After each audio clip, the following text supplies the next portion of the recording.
Next. So next we'll be discussing something called as pipelining and scalar operation. So what is meant by that? So pipelining and superscalar operation. Okay. So let us consider this instruction: add R1, R2, add R1, R2, R3. So what this instruction will do in the sense it will add R1 and R2 and it will store the result in R3. It will add R1 and R2 and the result will be stored in R3. Okay. So here with this instruction, let us further understand pipelining. Okay. So now ALU is going to add, arithmetic and logical unit is going to add. So other part of the processor will be free during that time. Okay. So while adding, while R1 is getting added to R2, during this time, the processor can read the next instruction from the memory. Okay. So what happens in the sense, while addition is going on, during the same time, next instruction is also fetched. Next instruction is also fetched. This is happening parallelly. Okay. So this is one step. Next step, while writing to R3, finally the result will be returned to R3. So when the result is returned to R3, when the result is returned to R3, during that same time, the operands of the next instruction can be moved to ALU. Okay, because next instruction you fetched already. Now after that you have to decode and fetch that data for that instruction, and that data can be moved to. So move the data of the next instruction to ALU. Okay, the next instruction, the data corresponding to the next instructions can be moved to arithmetic logic. Okay, so now what happens? See when the add is happening, when the first instruction is adding, you are fetching the next instruction. When the first instruction is storing the result, during that time, the data corresponding to the next instruction is moved to arithmetic logic unit. Okay, so this is called as pipelining. This is called as pipelining.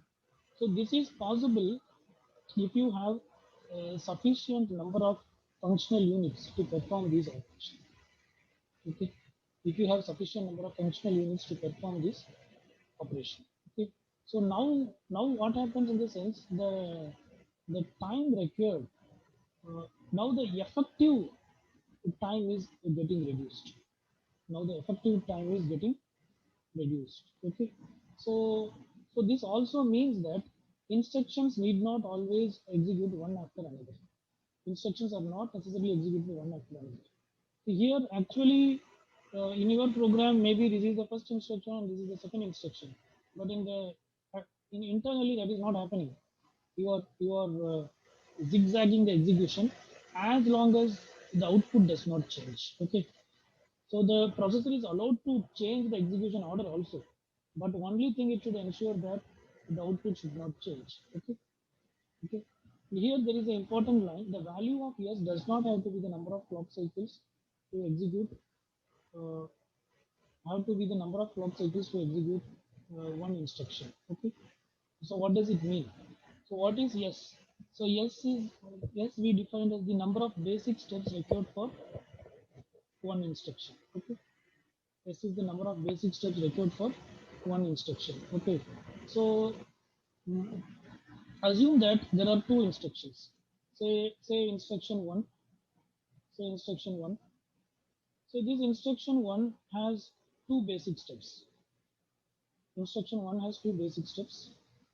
Okay, basic basic steps. Say instruction two. There is another instruction, instruction two. Say instruction two also has two basic steps. Instruction two also have two basic steps. Okay. Now Now the point is, if these two instructions were executed sequentially, let us try to understand if these two executions executed sequentially, what will happen, and if these two instructions executed using pipeline, what will happen. Okay? So if these two instructions execute sequentially, what will happen in the sense, for the first instruction, there are two basic steps. So obviously it needs two clock cycles. Okay. And for the second instruction also there are two basic steps. So it also needs two clock cycles. Now what is the average value of s? That is 2 plus 2, 4, 4 by 2 is 2. S value becomes 2. Okay, okay.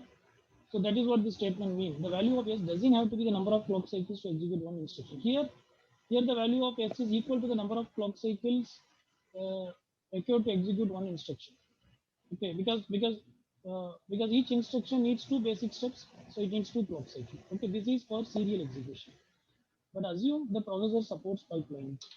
So as it is supporting pipelining, what happens in the sense, say when instruction one is performing basic step one, the processor is executing the basic step of, I'll call it as BS.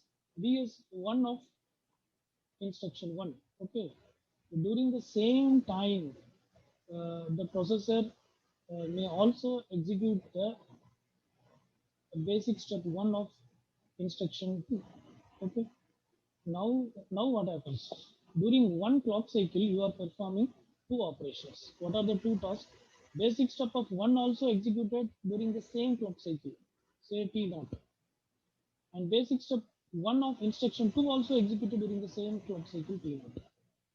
So during T1, basic step two of instruction one is executed, and also basic step two of instruction two is executed. Okay, so so so this is called as pipeline, right? This is called as pipeline. So when basic step one of instruction one is executed during the same time, basic step one of instruction two is also executed, and basic step two of when basic step two of instruction one is executed during the same time, basic step two of instruction two is also executed, right? So this scenario is called as a pipeline. Okay. So now what is the value of yes? See, mm, in the previous case, when it is executed sequentially, first instruction needs two clock cycles. Second instruction also needs two clock cycles. Okay, but now if you see, both instructions has completed in two clock cycles. Both instruction has completed in two clock cycles because the T naught is one cycle, T1 is another cycle. But during this time, you have completed two instructions. So now what is the value of yes? Yes is the average number of number of basic steps, average number of basic steps required for each instruction. Okay, where what is the basic step? The basic step is how many clock cycles are required. Okay, for how many clock cycles are required for each instruction. Okay, so so in this case, so S is the average basic step needed for one machine instruction. The average basic steps needed for one machine instruction. Okay, so so even though there are four basic steps, but all these four basic steps are are completed in two clock cycles. Okay, all the four basic steps are completed in two clock cycles. So it means that two instructions got executed in two clock cycles. Okay, so how much time it will take? Two instructions. So the point is two instructions completed in two clock cycle. So how much clock cycle will take for one instruction? It is one. So by that S will become one. Are you getting? Two instructions you are completing in two clock cycle. So for one instruction it will take how many clock cycle? Only one clock cycle. So the effective value of S is reducing. But here that is not the case. For two instructions you are taking four clock cycles. So for one instruction how many clock cycles? Two clock cycles. Right? So this is how the effective value of S can be reduced. So that is what this line says. The value of S doesn't have to be the number of clock cycles to execute uh, one instruction. Uh, okay, it may when you use pipelining, the things may change. So pipelining is overlapping the execution of successive instructions. So if the computer is more powerful, then you can execute multiple instructions. Multiple instruction pipelines are implemented in the processor. That is, multiple instructions can be pipelined. So in the previous case, we discussed pipelining two instructions. If you pipeline four instructions, five instructions, then what will happen? Then obviously, yes value will reduce. Okay. So the ideal value for S is 1. The ideal value for S is 1, which means what? Again, go back to the definition of S. S is the average basic steps needed for one machine instruction. Okay, average number of basic steps needed for one machine instruction. So, mm, so where each basic step needs only one clock cycle. Okay, so where each basic step needs only one clock cycle. So if S is equal to 4, and if it is serially executing, in each instruction will take 4 clock cycles. Okay, so the ideal value of S is 1. If S is equal to 1, then it means that each instruction is having only one basic step. If S is equal to 1, it means each instruction is having only one basic step. And by that, what will happen in the sense, each instruction will execute in one clock cycle. Because if there is only one basic step, then it will execute in only one clock cycle. Okay, but is it possible practically to have only one basic step? No, that is not possible. But pipelining is possible. By pipelining, what will happen in the sense the effective value of S will reduce. You getting? By pipelining, the effective value of S will reduce. When you execute serially, there may be uh, four basic steps, but you are using pipelining. So when you use pipelining in each clock cycle, you may be executing 2-3 instructions. Okay, so obviously the effective value of S will come down, right? So, the ideal value of S is 1. Practically, that may not be possible, but by using pipelining, we can reduce S such a way that we can make S to approach 1. Right? And the goal is to reduce S. Okay. So, if the computer is supporting superscalar operations with multiple stages of pipelining, I mean with multiple instruction pipelining is possible, then yes, may also go less than one. Okay, very rarely. Then we will see like how to increase R, how to increase the clock rate R. So the clock rate R can be increased. There are two ways to increase the clock rate R by improving the IC technology to make the circuits faster, so that the circuit works faster, and by that you can increase the clock rate. Okay.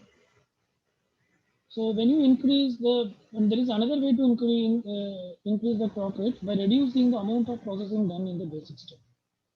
But if you reduce the amount of processing done in the basic step, then the number of basic steps may increase. Okay. So this second option is not an correct option. So then we can say that the only way to improve the clock rate is by improving the IC technology. Okay. So when you improve the, so it is not. So when you improve the IC technology, uh, it means that one basic step can be done in less time. That is what we mean. One basic step can be done in less time. Previously, if one basic step can be done in 2 nanoseconds, and if you increase the IC circuit in such a way that one basic step can be done in 1 nanosecond, then the clock rate is improved. Okay. So by increasing the R, the entire processor's operation also will equally improve, except the main memory. Okay, because compared to processor, main memory is a slower device. Then the speed compensation should be done by using catch. This is how we can increase the clock rate. Then there are two types of computers. One is called as CISC, the other one is called as RISC. CISC is called as the complex instruction set computers, and RISC is called as reduced instruction set computers. Okay. And and the and there is a and these are and there is a trade-off between, and this CISC and RISC can be, what do you call, it can be treated as a trade-off between N and S.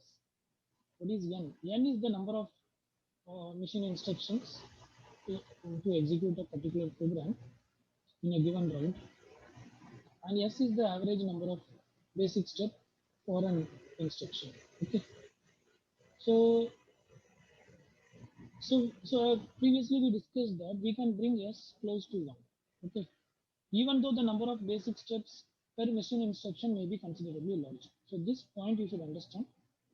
I don't know uh, how much you are able to catch it. That is, yes is close to 1. That doesn't mean that the number of basic steps will be equal to 1. No, by using pipelining, the effective value of S will come to 1. Because when you use pipelining, more than one instructions were executed in pipeline fashion, so the effective value of S will be reduced. Okay.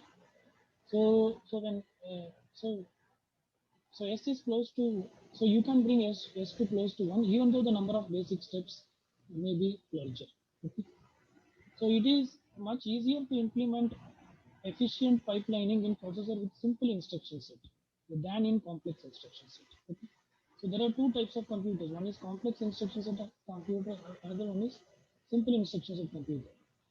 So in complex instruction set computer, what happens in the sense you will have a complex instruction which can, for example, to perform a particular task in a simple instruction computer, if you are using 5 instructions, that can be done by just one instruction in a complex instruction set. But this one instruction will be complex. It may perform several operations. But here that one instruction is split to 5 instructions. You get it?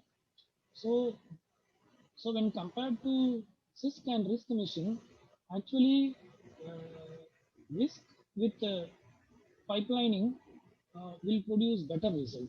Okay, it is much easier to implement efficient pipelining in processor with simple instruction, reduced instructions.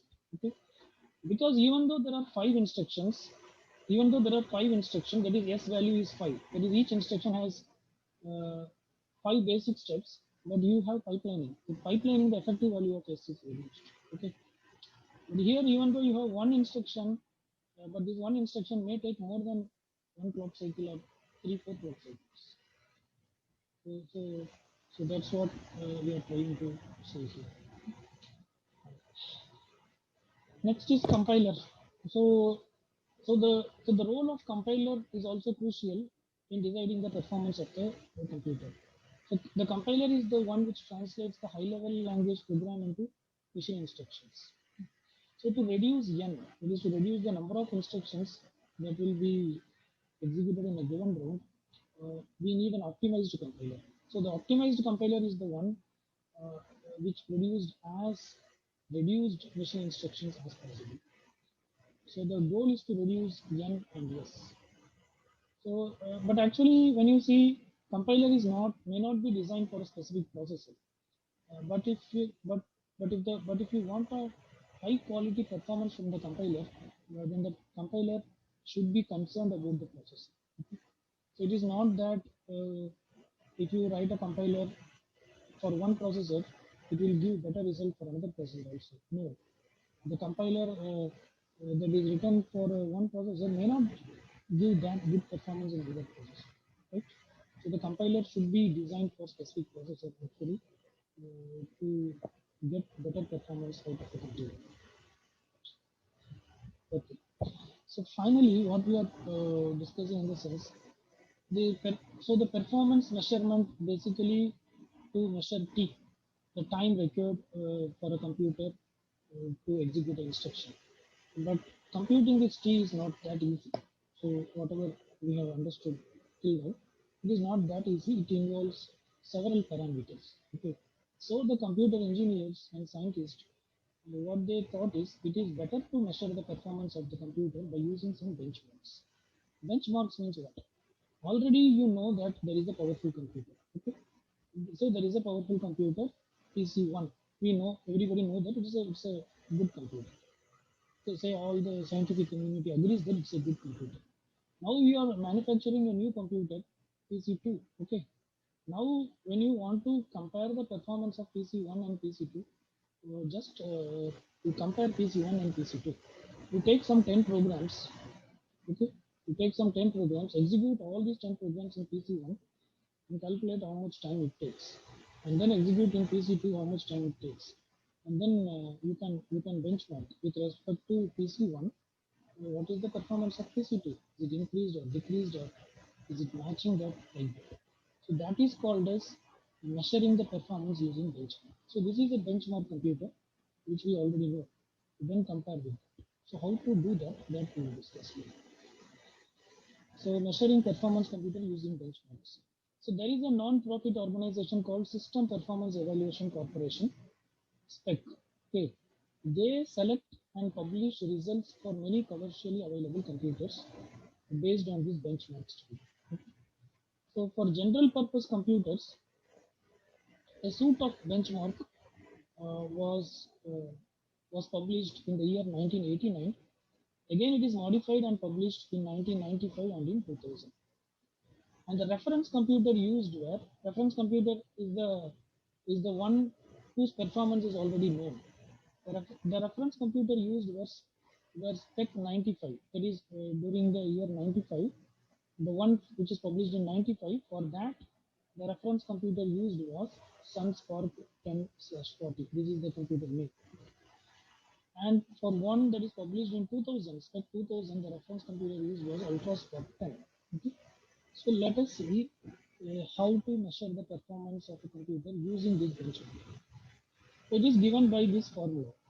The spec rating is equal to running time on the reference computer divided by running time under the test. That's it. You take a particular program, say program 1, execute that in the reference computer.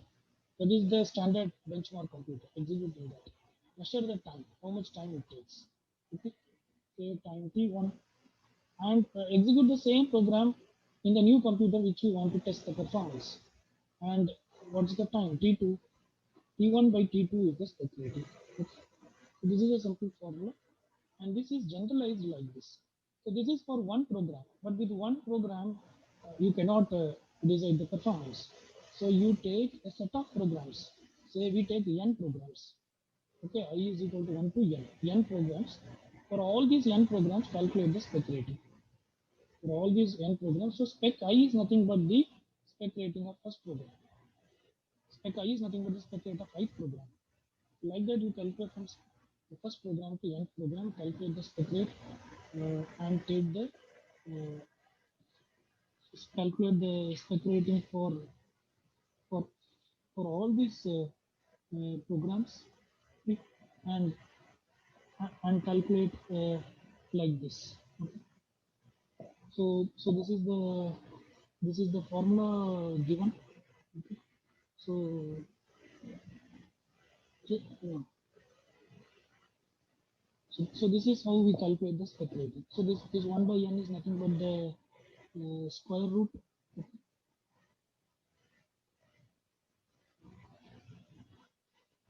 Okay. So 1 by n is nothing but the square root. So using this formula, the spec rating can be calculated. Say for example, uh, say for example, for when you calculate spec rate for one particular program, say the reference computer, say say so the spec rating of, for example, if you get a value of uh, 50. Okay, the spec rating value is 50 means the computer under test is 50 times fast as the reference computer. Okay, so that's the way. Right? So that's it about performance measurement. So let us stop here. Thank you.